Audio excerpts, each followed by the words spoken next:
escrito oficial de la iglesia explicando la misma, obedece al principio de salvaguardar la vida de muchos hermanos que por no vivir en países como esta nación que tiene libertad religiosa, por no tener los mismos privilegios que tenemos nosotros, si la iglesia emitiera una declaración oficial, pudiera poner en peligro la vida de esos hermanos.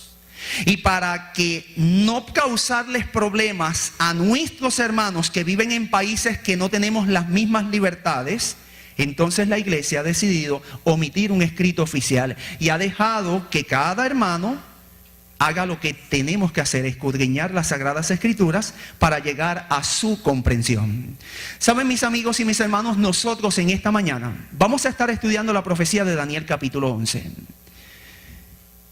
Y vamos a estar entrando a esta profecía, y antes de entrar a la misma yo quiero establecer un bosquejo de qué es lo que vamos a hacer, para que ustedes me puedan seguir. En primer lugar, vamos a establecer algunos puntos que son fundamentales e imperiosos que usted comprenda con relación a la profecía de Daniel 11 en su entereza. Es decir, en esta mañana nosotros vamos a estar estudiando el versículo 40. Pero para usted comprender el versículo 40, usted tiene que saber de qué trata el capítulo 11. Así que para facilitar una transición entre lo que usted no conoce a lo que usted va a conocer, yo voy a estar estableciendo una base fundamental de información mínima que usted necesita conocer con relación a esa profecía, para que cuando entremos al versículo 40 usted lo pueda comprender. Una vez establezcamos esa base, vamos a pasar a una segunda parte.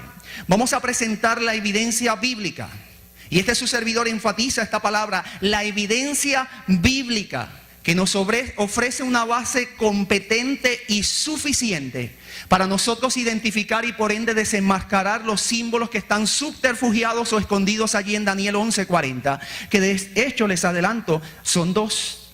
Hay dos símbolos proféticos en Daniel 11:40, es el rey del norte y el rey del sur. Y en esta segunda parte lo que vamos a estar haciendo es, yendo a la Biblia, nuestro libro base de interpretación profética, y con la Biblia vamos a ir viendo qué representa el rey del norte y el rey del sur. Una vez nosotros hagamos esto, pasaremos a una tercera parte. Vamos a retomar el texto de Daniel 11:40, que es el que nos compete en esta mañana. Vamos a estudiarlo minuciosamente, y de forma particular vamos a estar analizando detenidamente, minuciosamente, cada una de las frases que aparecen en este versículo. Les adelanto algo: esta parte es la parte más importante de todo el tema. Esta parte es la que va a demostrar que esa es la interpretación correcta de Daniel 11:40. Esta parte es la que va a complementar todo el panorama y va a cerrar con broche de oro lo que es la interpretación. Una vez hagamos eso, daremos una interpretación global para entonces después complementar nuestras conclusiones bíblicas y teológicas a las cuales hayamos llegado con su faceta histórica. Todos nosotros conocemos que toda profecía se cumple ¿en qué? En la historia. Y si la historia no valida las conclusiones a las cuales yo haya podido llegar, de nada me sirve el yo haber llegado a una conclusión teológica, porque la historia no la avala. Una vez dicho esto, pasemos entonces a nuestra primera parte. Establecer los puntos fundamentales con relación a Daniel capítulo 11 que usted necesita conocer. En primer lugar, debemos de decir que Daniel 11 posee una peculiaridad que es la que le otorga su sentido de complejidad. ¿Y usted sabe lo que significa eso? Eso lo que significa es que Daniel capítulo 11 es un capítulo sumamente difícil. De hecho, muchos estudiosos de las Sagradas Escrituras llegan a decir que Daniel capítulo 11 es el capítulo más difícil que contiene las Sagradas Escrituras en su entereza. Si usted tiene duda, yo le invito a que cuando usted llegue a su hogar, abra su Biblia en Daniel capítulo 11 y lea el capítulo.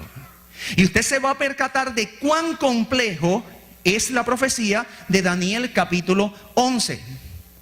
Daniel 11 es el único capítulo de la Biblia que con sumo lujo de detalles esboza la historia de la humanidad desde el tiempo de Daniel hasta el tiempo del fin.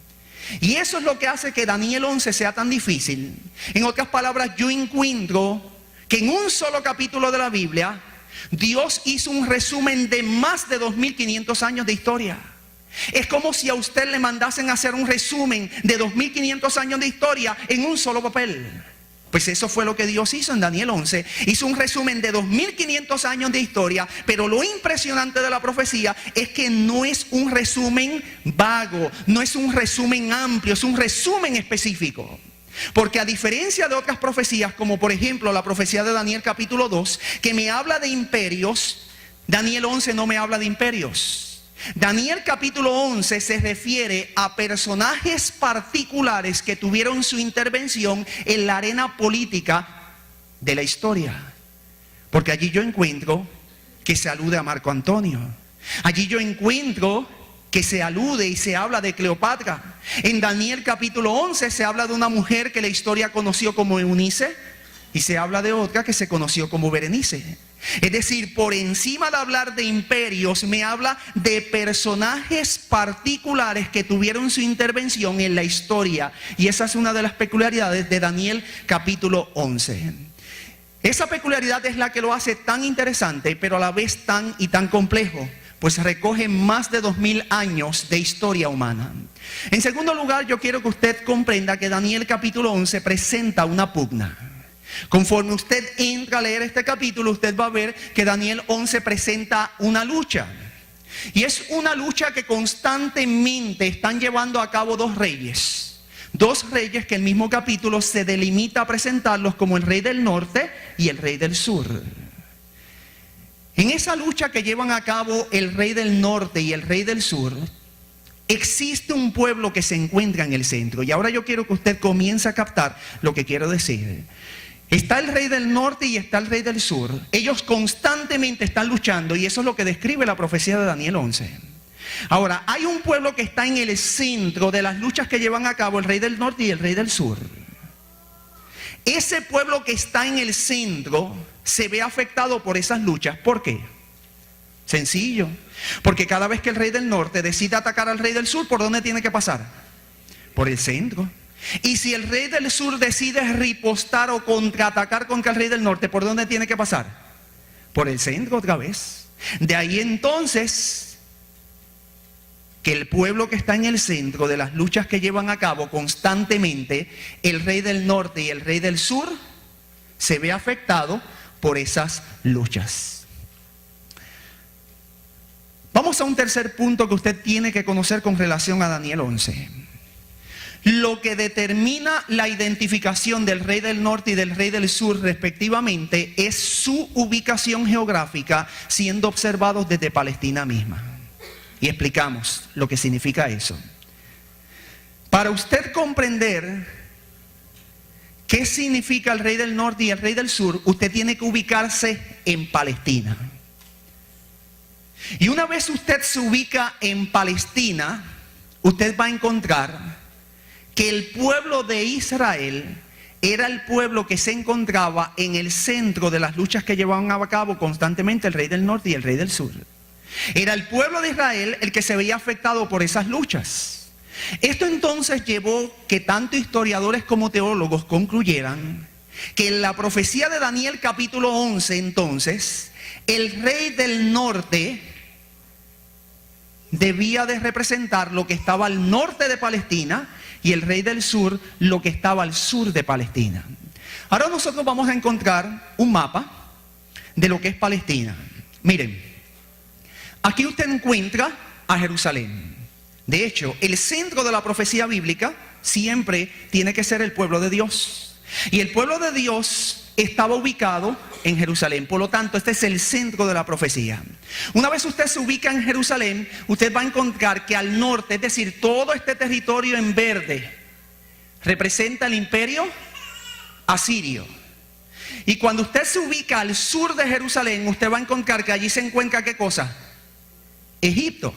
Entonces, los historiadores y teólogos concluyeron, si el centro de la profecía es Jerusalén, y al norte yo encuentro a Siria, y al sur yo encuentro a Egipto, eso significa que en la profecía de Daniel capítulo 11, el rey del norte debe representar a Siria y sus reyes, y el rey del sur debe representar a Egipto y sus reyes. Entonces Jerusalén se establece en la base para establecer los puntos cardinales del norte y del sur. Ahora, Existe un principio de hermenéutica bíblica, esa palabra lo que significa es interpretación bíblica. Existe un principio de hermenéutica bíblica que me dice que conforme esos pueblos, esos reinos se expandían y subyugaban otros territorios, esos otros territorios subyugados en un momento particular de la historia venían a formar parte, según fuese el caso, del respectivo rey del norte y el rey del sur. Y lo voy a explicar de forma más sencilla. Miren, usted encuentra que el rey del sur es Egipto, en la profecía de Daniel 11. Vamos a poner que Egipto hiciera una incursión bélica, decidiera atacar a Libia, que está aquí al lado.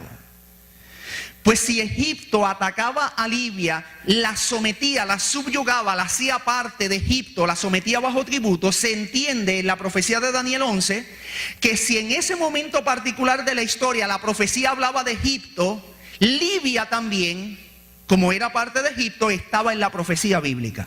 Eso es lo que queremos decir. Ahora, hay una excepción a este principio de hermenéutica, y esta excepción es sumamente importante.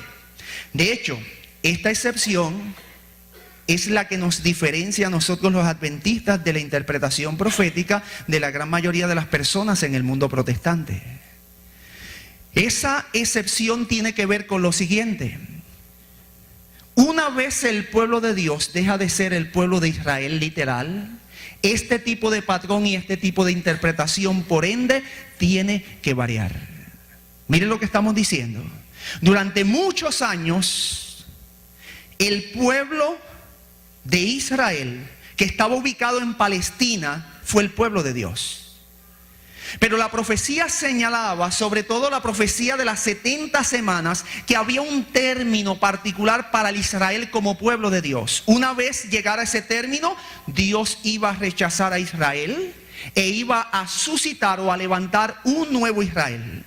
Ese Israel ya no sería étnico ni geográfico. Significa que ya no estaría compuesto por judíos ni estaría ubicado solamente en Palestina, sino que el nuevo Israel que Dios se proponía levantar ya no iba a tener limitantes étnicas ni geográficas. Iba a estar disperso por el mundo e iba a estar compuesto por toda clase de personas. Cuando usted acude a las Sagradas Escrituras, usted va a encontrar que esta transición se dio en un momento particular. En el año 34, el máximo concilio judío aprobó la lapidación de Esteban. Y cuando se aprobó la lapidación de Esteban, Israel selló su término máximo que Dios le había dado. Entonces Dios toma las promesas, los privilegios y deberes que Dios había depositado en Israel, los deposita sobre un nuevo Israel. Este nuevo Israel ya no es más literal, ahora es un Israel espiritual. Ese nuevo Israel fue la iglesia. El apóstol Pablo entendió este principio, porque yo encuentro que el apóstol Pablo habló a la iglesia diciéndole que era la nación santa, el pueblo adquirido por Dios. Por lo tanto, el nuevo Israel es la iglesia. Y lo que quiero decir en esta hora, y es el principio básico que usted tiene que recordar durante esta semana, es que una vez llegamos al año 34, Dios levanta un nuevo Israel. Ese Israel es espiritual. Y las profecías que tenían que ver con Israel después del año 34 no se van a cumplir en el Israel literal que está en Palestina. Aquí donde está la gran diferencia. Nuestros hermanos protestantes todavía siguen mirando hacia Israel, cuando Israel no juega ningún papel en la profecía bíblica. Dios ha relegado todo el papel profético a un nuevo Israel. Ese Israel es la iglesia. Y la iglesia entonces, como pueblo de Dios, vino a ocupar la posición, los privilegios y los deberes que Dios le había dado al antiguo Israel. Una vez nosotros entendemos esto, y aquí está un resumen de lo que hemos querido decir, pues básicamente nos habilitamos para comprender la profecía en esta en esta mañana. Voy a leer el resumen. En otras palabras, en el tiempo del fin, al Israel literal no ser más depositario primario de las bendiciones divinas, este no juega ningún papel en la profecía bíblica, sino que este se relega al Israel espiritual y su cumplimiento no lo vamos a encontrar nunca más en el Israel literal. Voy a hacer un resumen y ahora yo quiero que usted esté atento a esto, porque vamos a hacer el resumen pero lo vamos a probar. Miren, esto me lleva a que si el Israel ya no es más literal, sino que es espiritual, entonces el rey del norte y el rey del sur tampoco pueden ser literales. Esto es importante. Si hubo una transición con Israel que dejó de ser literal para ser espiritual, eso significa que porque el Dios que yo conozco y le sirvo es un Dios de orden y sistemático, cuando Él cambia una cosa, lo cambia todo. Así que cuando Israel dejó de ser literal y pasó a ser espiritual, ahora por ende obligatoriamente el rey del norte y el rey del sur tampoco pueden ser literales, sino que tienen que ser espirituales. Recuerde esa palabra, dije espirituales. Lo vamos a probar con la Biblia. Esto es un principio que está en la Biblia y sale y está allí. Lo que pasa es que a veces no le prestamos atención a los detalles. Mire el ejemplo, cómo yo lo hago. Cuando Israel era literal, el rey del norte y el rey del sur eran literales. Pero una vez llegamos al año 34 e Israel llegó a ser espiritual, entonces eso hace que en la profecía de Daniel 11 el rey del norte y el rey del sur sean ¿qué cosa? Espirituales también. Una vez dicho esto, y ya establecimos los puntos que usted tiene que comprender con relación a Daniel capítulo 11, vamos entonces a identificar los símbolos proféticos. El primer símbolo profético que aparece allí en Daniel capítulo 11 es el símbolo profético del rey del sur. Y nos vamos a hacer la pregunta en esta mañana: ¿quién es el rey del sur? Para nosotros dilucidar este asunto, poder comprender el símbolo del rey del sur, nosotros tenemos que acudir a nuestro libro de texto por excelencia. ¿Qué cuál es? La palabra de Dios. Y cuando yo acudo ya sea al registro veterotestamentario, es decir, al Antiguo Testamento, o yo acudo al registro neotestamentario, al Nuevo Testamento, yo voy a encontrar que las Sagradas Escrituras como una unidad en sí misma me van a dar la clave para yo interpretar quién es el rey del sur. Cuando nosotros acudimos a un libro de literatura homóloga, es decir, similar al libro de Daniel, con esto me refiero al libro de Apocalipsis. Ambos libros caen dentro del género que la teología ha denominado como el género de literatura apocalíptica. Yo voy a encontrar en el libro de Apocalipsis la clave para poder interpretar quién es el rey del sur. Si usted me acompaña a Apocalipsis capítulo 11, versículo 8, allí se nos da la clave para interpretar quién es el rey del sur. Apocalipsis 11, 8 dice: y sus cadáveres estarán en la plaza de la grande ciudad, que en sentido espiritual. Mire esa palabra. Eso es lo que dice las Sagradas Escrituras en sentido ¿cómo? Espiritual. Se llama ¿cómo? Sodoma y Egipto, donde también nuestro Señor fue crucificado. ¿Sabes lo que significa Apocalipsis 11:8? Mirándolo por encima sin entrar en el detalle. Las mismas Sagradas Escrituras me están diciendo que cuando Apocalipsis capítulo 11 versículo 8 se cumpliera en la historia, ya lo que representaba Sodoma y Egipto no iban a ser más literales. La misma Escritura está hablando y me está diciendo que cuando este versículo se materializara en la historia, los símbolos proféticos iban a tener una aplicación ¿cómo?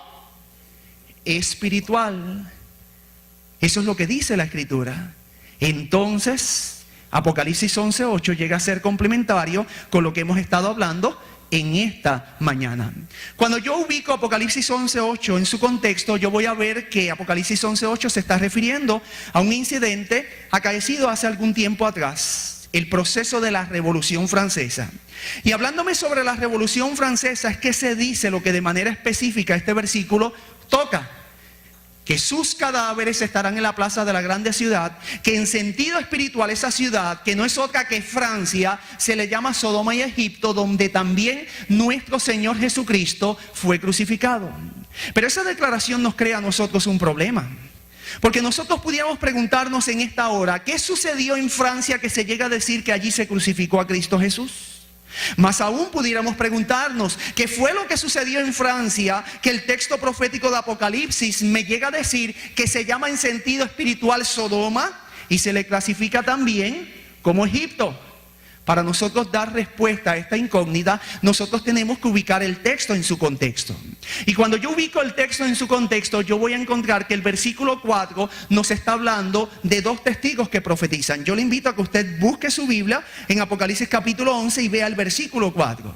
Allí el versículo 4 usted va a notar que está hablando de dos testigos que están profetizando.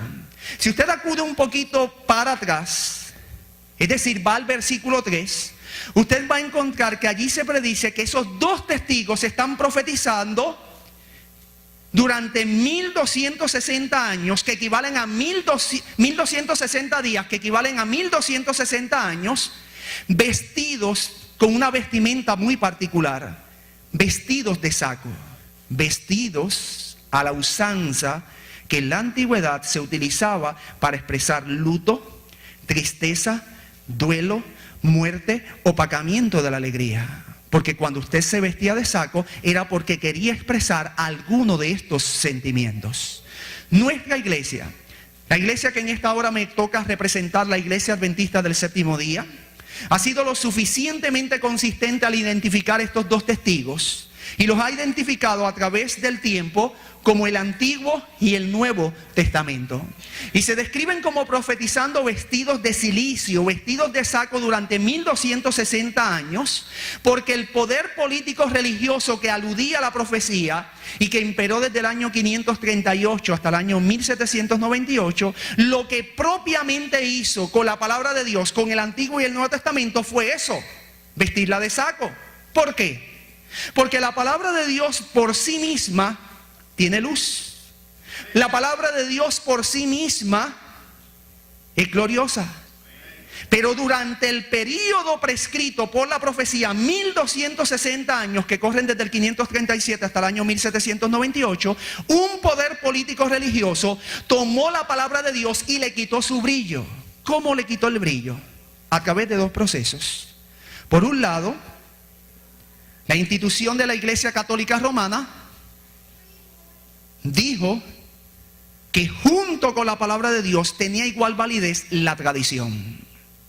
Entonces, al poner al mismo nivel, al equiparar la tradición con la palabra de Dios, le quitó el brillo natural que tenía la palabra de Dios. Pero no solamente la institución de la Iglesia Católica Romana le quita el brillo a la palabra de Dios a través de ese proceso, sino que esa institución también suprime del libre uso y accesibilidad al pueblo de la palabra de Dios. Mis amigos y mis hermanos, escúchenme por un momento. Nosotros no pensamos mucho en eso. Pero hasta los otros días, estoy hablando en 1800, eso no va mucho tiempo, la iglesia prohibía que las personas tuvieran Biblias en sus casas.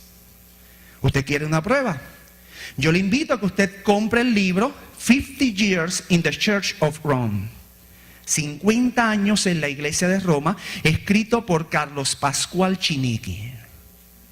¿Tú sabes qué cuenta Carlos Pascual Chinichi? Que su padre tenía una Biblia. Y un día, el sacerdote de su pueblo oyó que allí había una Biblia. Así que, ¿sabes qué hizo él? Fue directamente hasta la casa y le pidió al padre de Carlos Pascual Chinichi la Biblia. Una vez la tomó, que era la que le leía a su familia todos los días, se la llevó. Un detalle interesante es que aunque Carlos Pascual Chinichi vio eso y se le quedó grabado en su mente, con todo y con eso, él estudia para ser sacerdote. Y durante 50 años se ejerce como sacerdote, pero al final de los 50 años decide salir de la iglesia de Roma. Hasta los otros días la iglesia tenía poder absoluto con la palabra de Dios, pues a través de esa segunda forma se le quitó el brillo, se vistió de saco a la palabra de Dios. Esos dos testigos profetizan vestidos de cilicio, por lo que ya hemos dicho. Ahora llega a decir el versículo 7 que cuando estos dos testigos que son el Antiguo y el Nuevo Testamento, hayan acabado su obra de profetizar vestidos en ropa de luto durante el periodo prescrito, que dice el versículo 7, la bestia que sube del abismo hará guerra contra ellos, los vencerá y los ¿qué? Yo quiero que ahora usted note un detalle sumamente impresionante en la profecía. Mire lo que está diciendo la profecía.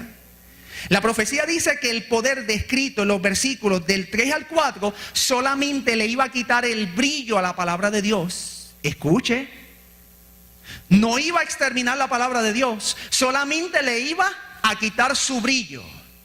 Yo encuentro eso interesante, porque eso es lo que propiamente hizo la institución de la Iglesia Católica Romana. La institución de la Iglesia Católica Romana nunca ha desechado la palabra de Dios, no.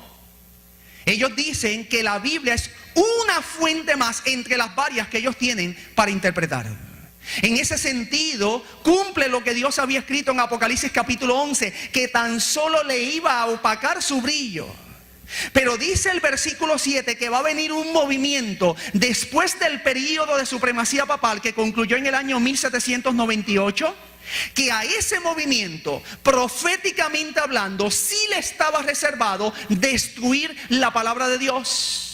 Ese movimiento es descrito como la bestia que sube del abismo, que hará guerra contra la palabra de Dios, los vencerá y los matará. Este movimiento iba a destruir la palabra de Dios. En otras palabras, me está describiendo lo que sucedió en la Revolución Francesa, donde la Biblia fue acallada en su totalidad. Se quemaron Biblias por montones, y más que eso, se decretó que Dios no existía. De hecho, mis amigos y mis hermanos, escúcheme algo. Francia ha quedado en la historia marcada como el único país que se ha atrevido a redactar leyes a través de sus legisladores diciendo que Dios no existe. Todo país reconoce que Dios existe. El único país que oficialmente hablando por sus legisladores ha dicho que Dios no existe ha sido Francia. Y eso es decir mucho. Entonces, bajo el contexto de la Revolución Francesa, es que el versículo 8 me llega a decir que esa ciudad se llama en sentido espiritual como Sodoma y Egipto, por una razón. Porque así como estas dos ciudades, respectivamente, es decir, Sodoma y Egipto, se caracterizaron por su inmoralidad y por sus actitudes ateas, una ciudad en el futuro, me decía la profecía de Apocalipsis capítulo 11 versículo 8, que no era otra que Francia, también se iba a ser suscitada o iba a levantarse con esas mismas dos características, inmoralidad y actitudes ateas. Quizás alguien en esta mañana pregunte, pero Pastor Cortés, ¿cómo podemos saber que Sodoma es símbolo de inmoralidad? Bueno, si usted acude a los capítulos 18 y 19 de Génesis, usted va a encontrar que el pecado preponderante por el cual Dios destruye a los habitantes de la llanura fue precisamente por la inmoralidad. Por la inmoralidad en el plano sexual. De hecho, Sodoma llega a ser, tiene tantas implicaciones de lo que tiene que ver con lo moral o lo inmoral en el ámbito sexual, que todavía hasta nuestros días hay una palabra que se conserva que data de las incidencias ocurridas en esa ciudad, la palabra sodomita y la palabra sodomía. Indudablemente Sodoma en la profecía representa inmoralidad. Pero quizás alguno de ustedes pudiera decir, pero Pastor Cortés, ¿cómo podemos corroborar que Egipto es símbolo de ateísmo? Bueno, si usted acude a Éxodo capítulo 5 versículo 2, usted va a encontrar que allí se nos describe el momento cuando Dios comisiona a Moisés para comparecer delante de Faraón para que deje salir a su pueblo de Egipto. Y cuando Dios comisiona a Moisés y Moisés va delante de Faraón, y aquí lo vemos, Faraón contesta, ¿quién es Jehová para que yo oiga su voz y deje ir a Israel? Yo no conozco a Jehová, ni tampoco dejaré ir a Israel. La persona que admite no conocer a Dios es un ateo. La persona que no reconoce a Dios en su vida es un ateo. Es así entonces, mis amigos y mis hermanos, como las palabras del gran jerarca de Egipto Faraón, trascendieron en el tiempo, fueron registradas en la escritura y llegaron a representar su país, porque su máximo representante dijo que no reconocía a Dios, y esa es una actitud atea. Entonces sus palabras vinieron a representar en la profecía bíblica la actitud que él tomó cuando fue interpelado por el profeta de Dios, que no fue otro que Moisés. Entonces la escritura me dice que Egipto es símbolo de ateísmo. Ahora entonces noten la conclusión. Así como una ciudad de la antigüedad de Egipto se destacó por su ateísmo, una ciudad en el futuro, Francia, me decía la profecía de Apocalipsis, se iba a destacar por su ateísmo, pero no solamente por su ateísmo, sino por su inmoralidad. ¿Hubo inmoralidad de la Revolución Francesa? Busque la historia y va a corroborar que sí. Yo le voy a decir el racional. ¿Por qué? Si ellos dijeron que Dios no existía, al decir que Dios no existe, tampoco es válida su ley. Y al describir o creer que no es válida su ley, el pueblo se entregó al desenfreno moral. La historia corrobora que hubo inmoralidad en la Revolución Francesa. Pero no solamente hubo inmoralidad, la Revolución Francesa históricamente es reconocida como un proceso ateo. Pero aquí entramos en un detalle interesante. Fue así como entonces Francia, a través de su combinación de ateísmo e inmoralidad, crucificó a Cristo. Porque usted sabe que Jesús no fue crucificado ni en Sodoma, ni en Egipto, ni siquiera en Francia. Pero ¿por qué el texto dice que allí se crucificó a Cristo? Es una tipología. Y escúcheme, así como Israel, anterior a crucificar a Cristo, ¿qué fue lo primero que hicieron? Lo desecharon. De igual manera, ahora el vidente de Patmos dice que porque Francia, en su combinación de ateísmo e inmoralidad, iba a desechar a Cristo, es como si lo hubiese crucificado. Por eso es que el texto llega a decir que allí se crucificó a Cristo Jesús. Ahora vamos a llegar a nuestra conclusión. Hemos dado todo este trasfondo para explicar el rey del sur. Si Apocalipsis 11:8 me describe que Egipto, y usted recuerda que Egipto es lo que está al sur de ¿qué? De Jerusalén. Egipto es el rey del sur. Si Egipto, según la Biblia, representa ateísmo, entonces se nos hace muy fácil concluir que en la profecía de Daniel 11, versículo 40, cuando allí se habla del rey del sur, ese rey del sur, que es Egipto, tiene que representar ateísmo. Mire, mi hermano, el Dios que yo conozco es un Dios de orden y sistemático. Él da principios que usted lo puede trazar a través de la escritura. Y si Él dijo esto es esto en tal lugar, créame, va a ser lo mismo a través de las edades. Eso significa que en la profecía de Daniel capítulo 11, el rey del sur es ateísmo. Así que Egipto, que ahora es espiritual, representa ateísmo. Pero vamos a hacernos una pregunta. El rey del sur representa ateísmo, pero pudiéramos hacernos esta pregunta. ¿Qué pueblos en la actualidad representan por teoría y práctica el ateísmo? Y ahora escúcheme, estamos entrando en la conclusión. Si nosotros vamos a analizar crítica e históricamente qué pueblos en la actualidad representan el ateísmo, nosotros vamos a concluir que todos los países con bases comunistas son símbolo del ateísmo. ¿Por qué?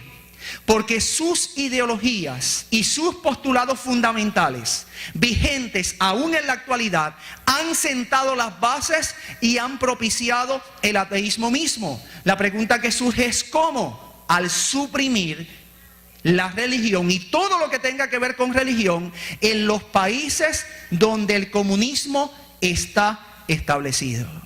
Es así, mis amigos y mis hermanos, que el rey del sur representa ateísmo en la forma de comunismo en la profecía de Daniel capítulo 11, versículo 40. Ahora vamos a hacernos una segunda pregunta. Ya hemos dilucidado nuestro primer símbolo profético a través de la Biblia y la historia, el rey del sur.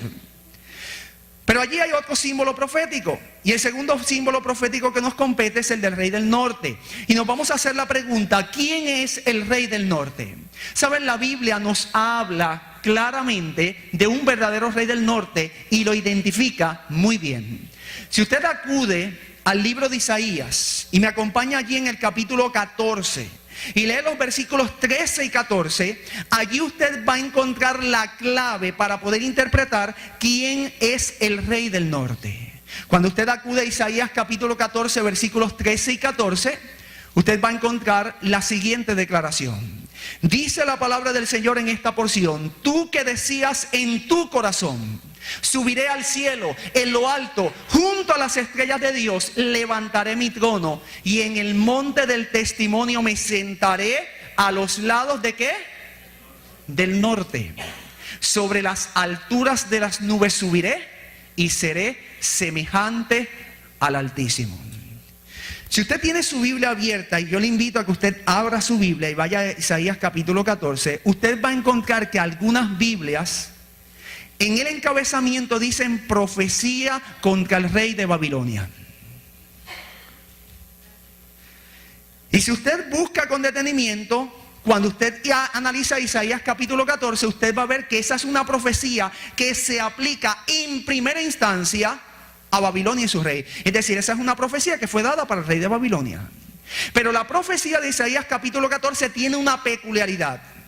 Y la peculiaridad es que esta es una profecía dual. Es decir, es una profecía doble. No solamente se aplica al rey de Babilonia, sino que también se aplica a Lucero o Lucifer, ese ser que Dios creó y que debido a tanto y tanto esplendor que tenía, en algún momento de su existencia, él llegó a pensar que él podía ser igual que Dios. De hecho, ese pensamiento, ese racional, la forma como eso se conjuga en Lucifer, es lo que me describe Isaías capítulo 14, versículos 13 y 14. Me dice allí la Biblia que esa rebelión comenzó con el proceso donde él, el ser creado, llegó a decir: yo voy a subir al cielo, pero voy a subir hasta lo más alto del cielo. Y allí en lo más alto del cielo, junto a las estrellas, yo voy a establecer mi trono. Pero ¿notó usted, mi amigo y mi hermano que me escucha, en qué lugar específico, en qué lugar particular Lucero quería establecer su trono? ¿Qué me dice la Escritura? En los lados del norte, me dice el libro de Isaías. ¿No se ha preguntado usted nunca por qué Lucero quería establecer su trono en los lados del norte? ¿Por qué en ese punto cardinal específico? ¿Por qué no en el sur? ¿Por qué no en el este? ¿Por qué no en el oeste? ¿Por qué él estaba empeñado en establecer su trono en ese punto cardinal específico? ¿Saben, mis amigos y mis hermanos? El libro de Isaías no me dice la razón, pero las Sagradas Escrituras son una unidad en sí misma. Y lo que una porción de la Biblia no me lo dice, otra me lo dice y me lo complementa. Y considerando las Sagradas Escrituras como una unidad en sí misma, yo encuentro la clave para establecer por qué Lucero quería establecer su trono a los lados del norte. Cuando yo acudo a un libro de literatura homóloga, al libro de Daniel, al libro de Apocalipsis, y voy allí a Apocalipsis 12 del 7 al 9, allí yo encuentro la clave para saber por qué Lucero quería establecer su trono a los lados del norte. Pues en esa posición encontramos, en esta porción bíblica encontramos que la lucha que tuvo Lucero en el cielo, me dice Apocalipsis 12 del 7 al 9, no fue directamente hablando contra el Espíritu Santo. Apocalipsis 12 del 7 al 9 me dice que la lucha que tuvo Lucero en el cielo no fue directamente hablando contra el Padre. Cuando usted va a Apocalipsis 12 del 7 al 9, allí dice que luchaba Miguel y sus ángeles contra el dragón y sus ángeles. Y Miguel en la Escritura es una referencia ¿a quién? A Cristo Jesús. Cuando yo entonces comprendo que Apocalipsis 12 del 7 al 9 me dice que Lucero estaba luchando contra Cristo, yo entonces comienzo a comprender por qué es que Lucero quería establecer su trono en los lados del norte. Es que en el norte es donde se encuentra el trono del verdadero rey del norte, que es Cristo Jesús. Cristo Jesús es el verdadero rey del norte y tiene su trono allí en el norte, en el cielo. Lucero aspiraba a sentarse en la misma posición de Jesús, Por eso fue que Jesús fue el que tuvo que pasar por el proceso de antropomorfismo, tomar forma humana y venir a redimirnos. Porque la lucha que tuvo Lucero en el cielo no fue contra el Padre directamente hablando, ni contra el Espíritu Santo, fue directamente contra Cristo. Y como la lucha comenzó contra Jesús en el cielo, era Jesús el que tenía que humanarse para darle frente y encarar a su enemigo en carne humana. Cuando yo comienzo entonces a comprender este aspecto, comprendo que el verdadero Rey del Norte del cual me habla las Sagradas Escrituras no es otro que Cristo Jesús. Pero quizás más de uno en esta hora pudiera preguntar: pero Pastor Cortés, la conclusión de usted me parece lógica y ceñida a la Escritura, pero usted pudiera dar una segunda evidencia que me pudiera probar que Jesús es el verdadero Rey del Norte. Bueno, yo creo que esa segunda evidencia existe. Cuando Jesús estuvo sobre la faz de la tierra, es interesante notar algo.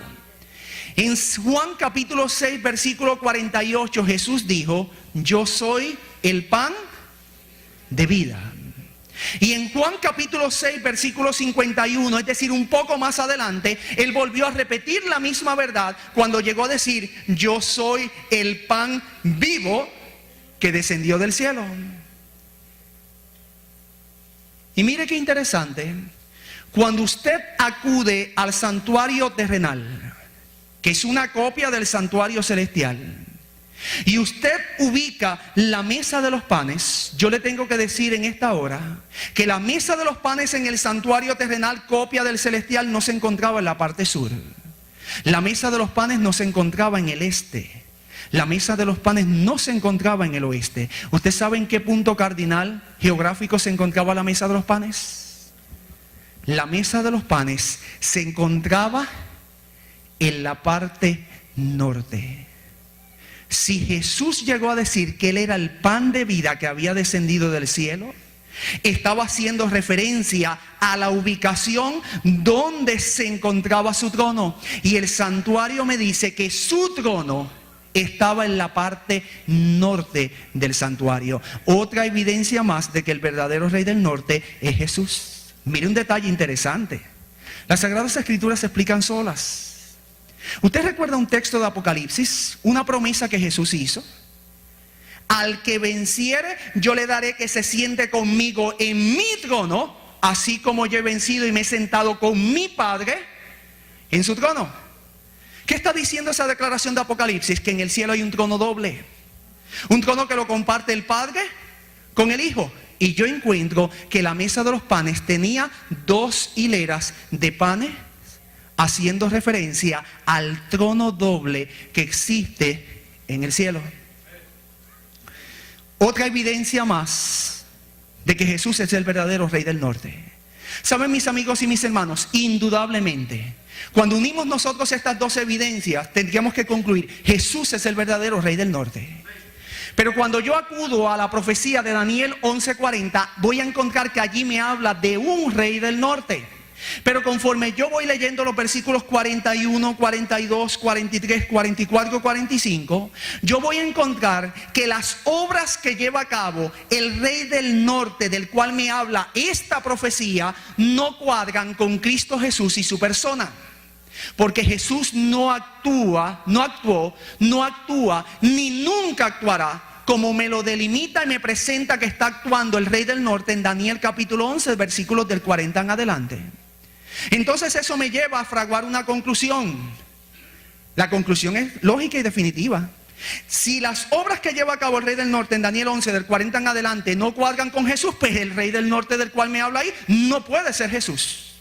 Porque Jesús nunca va a actuar como me lo presenta que está actuando el Rey del Norte en esta profecía. La pregunta que surge natural y lógica es: ¿y si no representa a Jesús? ¿A quién representa? Bueno, eso nos lleva a fraguar otra conclusión. Así como existe un verdadero Rey del Norte, tiene que existir un falso Rey del Norte. Y Daniel 11:40 lo que me está hablando es del falso Rey del Norte. Ese falso Rey del Norte tiene que ser en primera instancia Satanás. ¿Por qué? Porque la obra maestra por las edades de Satanás ha sido que duplicar la obra de Dios. Y en este caso no ha sido la excepción. Él sabe que Jesús es el verdadero rey del norte, pero como él quería sentarse en su trono, él se convierte entonces en el falso rey del norte. Era Satanás el que quería adjudicarse la posición, las prerrogativas que solo le correspondían a Dios. Entonces él en primera instancia es el falso rey del norte. Aquí vemos un resumen en gráfico de lo que acabamos de decir. Pero saben, el símbolo del rey del norte va aún más allá. Satanás, pudiéramos decir que es el falso rey del norte, pero él no actúa solo. Usualmente Satanás tiene sus estratagemas para escudarse y se escuda detrás de personas o de sistemas. En este caso de la profecía de Daniel 11 no es la excepción. El rey del norte del cual me habla Daniel 11 tiene que ser uno que siga las pisadas de aquel que quería exaltarse sobre Dios. Y esto nos lleva a identificar más claramente al falso rey del norte del cual alude Daniel 11:40. El falso rey del norte del cual me habla esta profecía no es otro que la institución de la Iglesia Católica Romana.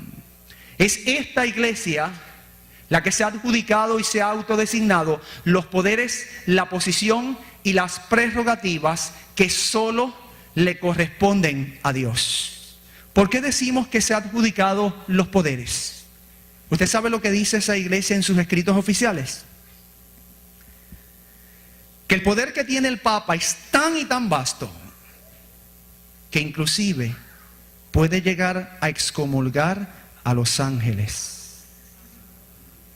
Se ha adjudicado la posición porque su máximo representante, cabeza visible de la iglesia, el Papa, se sienta sobre un trono y recibe adoración como si fuera Dios, cuando la Biblia dice que el único que merece tal adoración es solo Dios. Se ha adjudicado las prerrogativas porque las Sagradas Escrituras dicen que el único que tiene poder para perdonar pecados es Jesús, es Dios. Y la iglesia a través de su magisterio eclesiástico dice que Dios les ha comisionado y les ha dado el poder a los sacerdotes para perdonar los pecados. Entonces esta institución, porque se ha adjudicado los poderes, la posición y las prerrogativas que solo le corresponden a Dios, es esa institución la que está representada en la profecía de Daniel capítulo 11, versículo 40. Ya hemos identificado el rey del sur que representa ateísmo en la forma de comunismo. Ya hemos identificado el rey del norte. El verdadero rey del norte es Jesús, el falso rey del norte es Satanás, pero actúa a través de una entidad que es de la cual me habla Daniel capítulo 11, la institución de la Iglesia Católica Romana. Y aquí vemos en gráficos lo que es ese simbolismo. Vamos entonces, una vez hemos identificado los símbolos, a entrar a la parte más importante del tema. Yo les dije que esta era la parte más importante. Esta es la parte que va a corroborar que las conclusiones a las cuales hemos llegado indudablemente son así. La Reina Valera de 1960, la primera frase que emite es la siguiente: pero al cabo del tiempo. Me gusta mucho más cómo lo rinde la Reina Valera del 90, porque allí no me dice al cabo del tiempo. A mí allí me define cuál es ese cabo del tiempo. Me dice que es en el tiempo de ¿qué? Del fin. Cuando la Reina Valera del 60 dice al cabo del tiempo, se refiere a un lapso de tiempo posterior entre lo último enunciado, que fue lo que enuncia el versículo 39, y lo que a continuación sigue. Pero cuando la Reina Valera del 90 me dice en el tiempo del fin, me está dando un momento particular en la historia para yo comenzar a datar esta profecía bíblica. Tú y yo conocemos que el tiempo del fin, históricamente hablando, dio inicio ¿en qué año? En el año 1798. Eso significa que integrando el conocimiento que nosotros tenemos con lo que me está diciendo la profecía lo que me está diciendo es que lo que dice el versículo 40 es algo que yo voy a comenzar a ver a ocurrir después del año 1798. Eso es lo que me está diciendo la Escritura. Después del año 1798, es decir, en el tiempo del fin, yo voy a comenzar a ver lo que la profecía está describiendo en este versículo. ¿Y qué comenzará a suceder después del año 1798? Dice la profecía que el rey del sur contenderá con él. Aquí entramos en un detalle muy particular. Ese él es identificado en la gramática española como un pronombre personal. Ese pronombre personal, él, hace referencia al personaje principal de la profecía de Daniel capítulo 11, que no es otro que el rey del norte. Y cuando entonces yo entiendo que este pronombre personal hace referencia al rey del norte, lo que la profecía me está diciendo, y vamos a integrar, que después del año 1798, el rey del sur va a comenzar a luchar contra el rey del norte. Pero ya nosotros en esta mañana aprendimos lo que significa el rey del sur y lo que significa el rey del norte. Por lo tanto, nosotros podemos sustituir el significado de los símbolos en esta expresión y vamos a entender qué es lo que nos está diciendo la profecía. La profecía lo que nos dice es que después del año 1798, el ateísmo en la forma de comunismo va a comenzar a luchar contra la institución de la Iglesia Católica Romana. Eso es en sencillas y llanas palabras lo que está diciendo la profecía de Daniel capítulo 11, versículo 40 en sus primeras expresiones. La pregunta que surge naturalmente es, ¿pudiéramos nosotros encontrar alguna evidencia histórica que nos corrobore que después del año 1798 el ateísmo en la forma de comunismo, tal y cual Dios lo había dicho 2500 años atrás, comenzó a luchar contra la institución de la Iglesia Católica Romana? La respuesta es sí. Miren, hay una revista que es la revista Time del 4 de diciembre del año 1989. Estoy sacando información histórica, no de revistas nuestras. Esto es una revista secular y mundial. Miren lo que decía allí. Allí decía, hasta recientemente los batallones del marxismo, el marxismo es el comunismo, parecían llevarle la delantera a los soldados de la cruz. Con la revolución bolchevique de 1917, note el año, 1917 es posterior a 1798 y por ser posterior a 1798 está haciendo cumplir la profecía en el tiempo del fin después del año 1798. Con la revolución bolchevique de 1917, Lenin prometió tolerancia, pero entregó terror. Rusia se tornó roja con la sangre de los mártires, dice el padre Gleb Yakudin, el agitador más valiente de la ortodoxia rusa en favor de la libertad religiosa. Ahora escuche, durante los primeros 5 años de dominio bolchevique, es decir, de dominio comunista, 28 obispos y 1200 sacerdotes fueron cortados por la hoz roja. Es decir, el comunismo los exterminó. Stalin aceleró grandemente el terror y hacia el mandato de Khrushchev, la liquidación del clero había alcanzado un estimado de 50.000 víctimas. Miren mis hermanos, tal y cual Dios lo había dicho más de 2500 años atrás, cuando llegó la hora cero, la profecía comenzó a cumplirse. Y después del año 1798, siendo específicos, en el año 1917 comienza a surgir el rey del sur. Comienza a surgir el ateísmo en la forma de comunismo, tal y cual Dios lo había dicho más de 2500 años atrás. Ese poder comienza a luchar contra la Iglesia Católica Romana. Su lucha no solamente fue ideológica, la lucha llegó a ser tan y tan literal que dice que durante los primeros 5 años, 28 obispos y 1200 sacerdotes perdieron la vida. Hacia el mandato de uno de los mayores dictadores, Khrushchev, la liquidación del clero había llegado a un estimado de 50.000 víctimas. 50.000 personas de la Iglesia Católica Romana comenzaron a perder sus vidas porque la lucha llegó a ser literal. Pero Dios había establecido, y entramos en la segunda frase, la siguiente declaración: y el rey del norte se levantará contra él.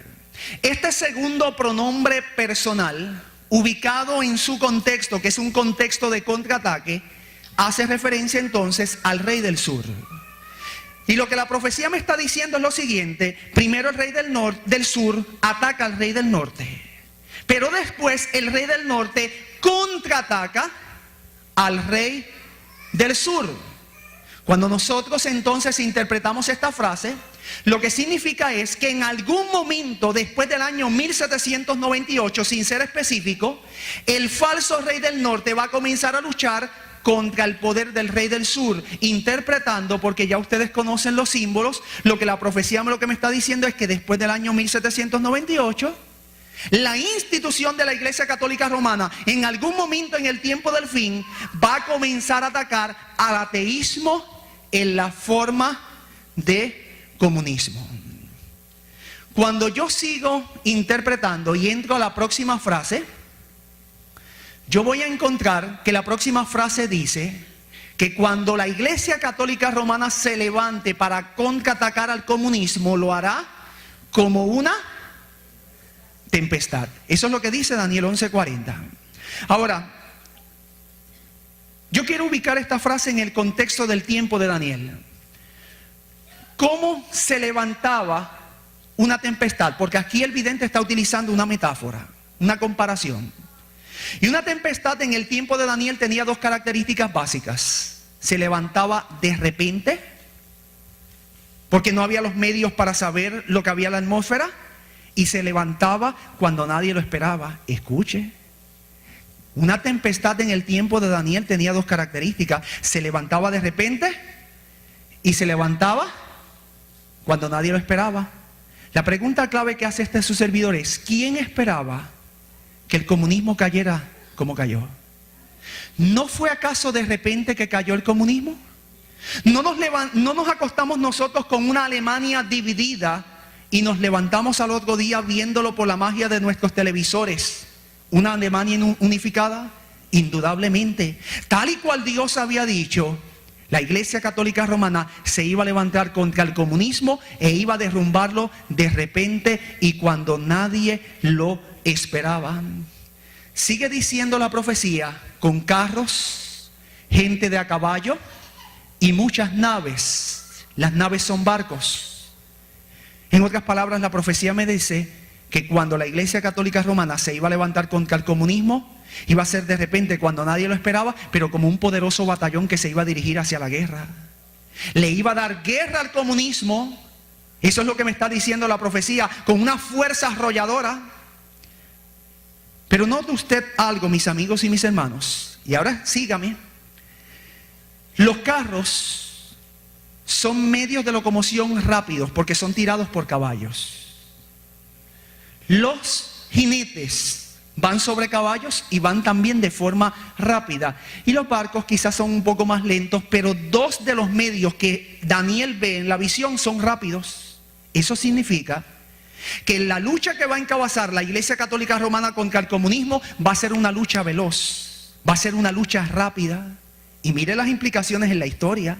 Yo encuentro interesante que el comunismo se forma, impera y subsiste en un lapso de 70 años. Y lo que había tomado 70 largos años en forjarse, que parecía un movimiento monolítico, en 12 años con 9 meses, un solo hombre, el Papa Juan Pablo II, cabeza visible de la Iglesia, logró derrumbar lo que había tomado cerca de 70 años en formarse. Cuando usted saca la proporción de 70 años contra 12, usted va a ver que indudablemente fue sumamente rápido. Pero voy a ir más allá. Cuando usted ve estas imágenes, y dejo las imágenes porque son más gráficas, hay dos elementos que tienen, ¿qué cosa? Caballos. Los carros son tirados ¿por qué? Por caballos, y los jinetes llegan a ser jinetes porque están montados sobre caballos. Y usted dirá, ¿y qué de importancia tiene eso? Tiene mucha importancia. Mírenlo.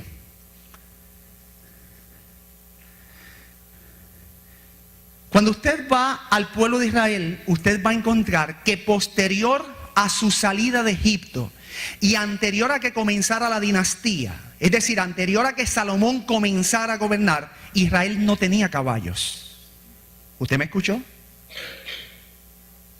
Por lo menos en un renglón particular Israel no tenía caballos. ¿Cómo yo lo puedo probar? Mire, cuando usted va a Éxodo 20:17 se prohíbe codiciar el buey y el asno, pero no se habla del caballo. ¿Por qué? Porque Israel no tenía caballos. Cuando usted va a Josué 15:18 usted va a ver que la hija de Caleb visitó a Otoniel y lo hizo montado sobre un asno o un burro, pero no lo hizo sobre un caballo, porque Israel no tenía caballos. Cuando usted va a 1 Samuel 9:3, usted va a encontrar que Saúl andaba buscando las asnas perdidas de su padre Cis, no los caballos, porque en Israel no había caballos. Cuando usted va a 1 Samuel 25:23, usted va a ver que Abigail visitó a David montada sobre un asno y no sobre un caballo. Y cuando usted acude a 1 Samuel 18:9, Absalón quedó en la enramada y él iba montado ¿sobre qué? Sobre un mulo, pero no sobre un caballo, porque Israel no tenía caballos. ¿Y por qué Israel no tenía caballos? Porque Dios se los había prohibido. Mire la declaración. En Deuteronomio 17:16 Dios se escribió: ay de los que descienden a Egipto por ayuda y confían en caballos y su esperanza ponen en carros, porque son muchos, y en jinetes, porque son valientes, y no miran al Santo de Israel ni buscan a Jehová. Uno de los mayores productores de caballos era Egipto, y Dios, cuando ellos salieron de Egipto, se los prohibió, porque Dios sabía que si Israel iba a buscar caballos tenía que volver ¿a dónde?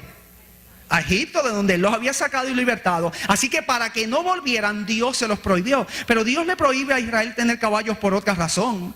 Sale de Deuteronomio 17:16. Los caballos representan fortaleza. En el contexto de las batallas, un ejército que llevara caballos equivalía a que tenía una ventaja sobre su contendor. Los caballos equivalían a tanques de guerras. Y Dios no quería que Israel usara caballos por la siguiente razón. Cuando Dios enviaba a Israel a las batallas, Dios quería que Israel confiara solamente en Jehová de los ejércitos. La batalla no se la daba a su fortaleza. Por eso fue que Dios castigó a David cuando hizo el censo, porque él estaba buscando dónde estaba su fortaleza. Y Dios siempre ha querido que su pueblo no confíe en el número que tiene, sino en Jehová de los ejércitos.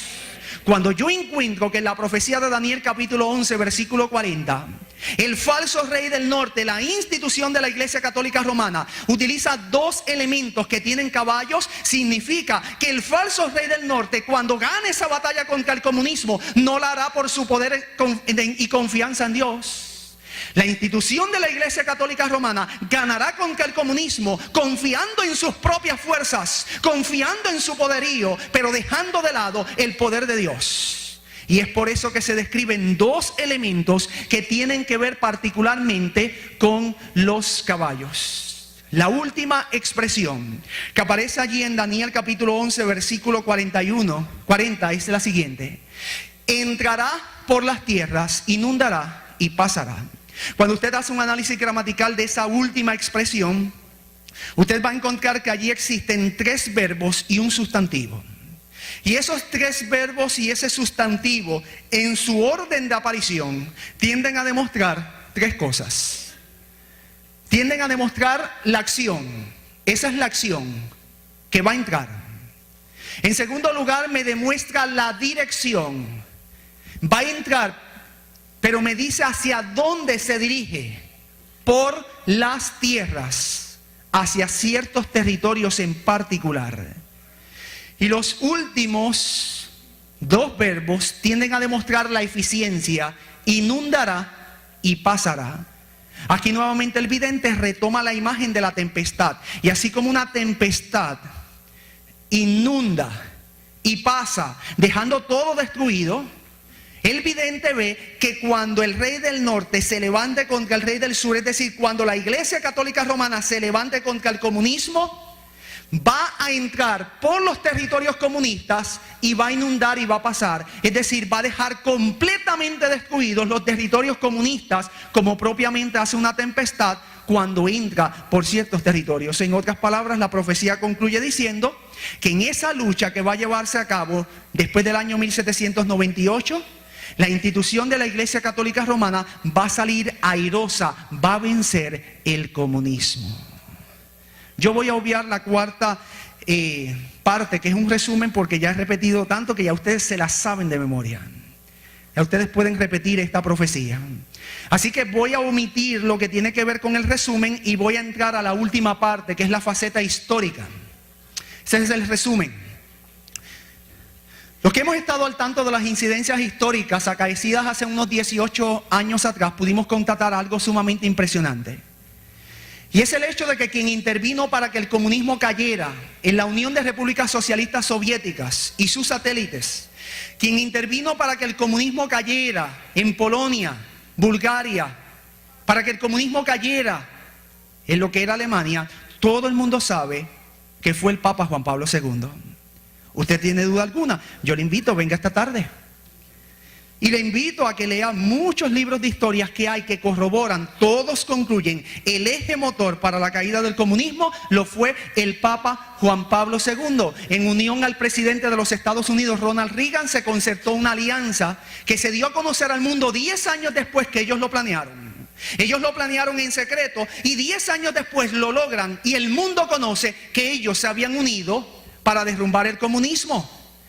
Es así que por eso comenzamos nosotros nuestra temática diciendo que la muerte del Papa Juan Pablo I allanó el camino para el inicio de una profecía que iba a comenzarse a cumplir 10 años después al incidente tratado. Porque Juan Pablo I no era el llamado para hacer cumplir la profecía de Daniel 11:40. El llamado para hacer cumplir la profecía de Daniel 11:40, ¿quién era? Juan Pablo II. ¿Y por qué? Sencillo, había nacido en un país comunista, sabía lo que era vivir bajo la restricción del comunismo, odiaba el comunismo. Y cuando llegó al poder, utilizó el poder inherente al trono en la lucha que de índole personal él tenía contra el comunismo, lo atacó y en 12 años, con 9 meses, logró derrumbar el gran imperio rojo. Un detalle interesante, mis amigos y mis hermanos, es encontrar que para el año 1960 el papa que estaba en el poder era Juan XXIII. Y una fuerte tradición en la Iglesia Católica Romana decía que si el Papa que estaba en el poder en 1960 consagraba a Rusia al Inmaculado Corazón de María, el comunismo desaparecería. Cuando al Papa Juan XXIII le mostraron ese documento, él lo leyó y lo engavetó y dijo: esto no es para nuestros tiempos. Juan XXIII tenía razón. No era él el llamado a hacer cumplir Daniel 11:40. El llamado a hacer cumplir Daniel 11:40 era un papa que vendría más de 15 años después de su pontificado, Juan Pablo II. ¿Por qué Juan Pablo II y no Juan Pablo I? Dice la historia que cuando Juan Pablo II, Karol Wojtyła, que es su nombre original, se graduó de sacerdote y tuvo que estudiar a escondidas del gobierno porque el gobierno prohibía la preparación de seminaristas, fue asignado a una parroquia rural que se encontraba 50 kilómetros al sur de Cracovia. Era una parroquia sencilla que tenía cerca de 200 habitantes y allí Karol Wojtyła comenzó a ser sacerdote. Fue allí donde comenzó a ejercer su oficio como sacerdote. Fue allí donde bautizó niños, donde ungió personas, donde practicó la extrema unción. Fue allí donde llegó a ser un sacerdote como tal. Pero dice la historia que estando en esa parroquia rural, también fue allí donde conoció de primera mano el funcionamiento de la maquinaria estalinista, cómo funcionaba el comunismo. Dice la historia que uno de los jóvenes que pertenecía a la parroquia de Karol Wojtyła fue apresado por la policía secreta. Cuando la policía secreta lo apresó, le inquirió sobre los planes que esa parroquia tenía en ese sector. Cuando aquel joven se negó a decirle qué era lo que ellos planeaban hacer, dice en la historia que la policía secreta le propinó una brutal golpiza. Ese joven al otro día llegó en estado de choque a lo que era la parroquia de Karol Wojtyła y le comentó lo sucedido. El historiador registra que en un ataque de ira, Karol Wojtyła contestó y dijo: no te preocupes, Stanislaw, terminarán por cavar su propia tumba. Dijo refiriéndose a los comunistas. Lo que Karol Wojtyła no sabía era que el destino lo iba a colocar al frente de una de las mayores instituciones de la iglesia y más poderosas, la Iglesia Católica Romana. Y que cuando él fuera papa, él tendría el poder para luchar contra el comunismo. Lo que propiamente hizo y cobró venganza de lo que había sucedido con aquel joven de su parroquia. Cuando llegó la hora cero, mis amigos y mis hermanos, la profecía comenzó a cumplirse. Y tal y cual Dios lo había dicho más de 2500 años atrás, todo comenzó a ocurrir. Tú y yo estamos en el año 2009. Muchos otros elementos de Daniel 11 han comenzado a cumplirse. Mis hermanos, no haga lo posible esta semana, haga lo imposible y venga. No solamente venga usted. Usted tiene familia que quieren que se salve. Usted tiene amigos que aprecia. Ellos deben de estar aquí. En esta semana nosotros vamos a probar. Jesús vuelve. Yo no tengo duda alguna. Jesús vuelve en mis días. Y mientras Jesús vuelve y se acerca a pasos agigantados, mi iglesia duerme.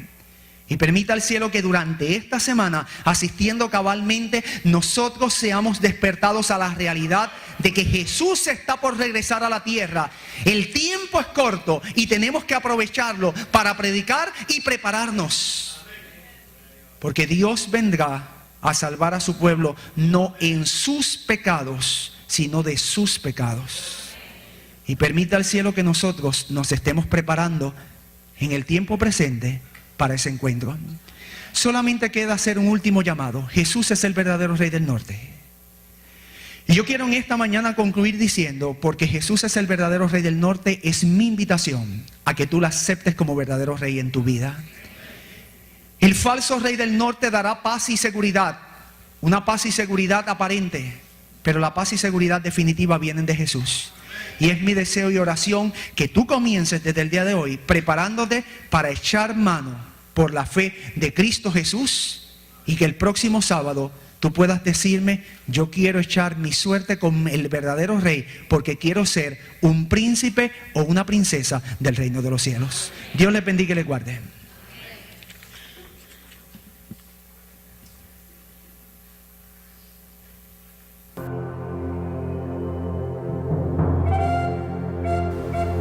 Ministerio y Producciones Luz y Verdad presentó la serie profética de Daniel 11:40 al 43, en la voz del pastor Pedro Luis Cortés Jr.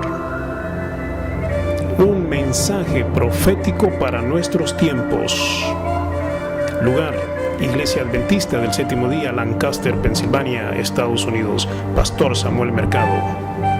Video y edición: Milton Mendoza. Equipo de sonido: Briana Echevarría y Alex Ralat. Primer anciano: Domingo Díaz. Para pedidos y oración: Milton Mendoza. Teléfono: 305-244-9682. Email: lucyverdad12@yahoo.com.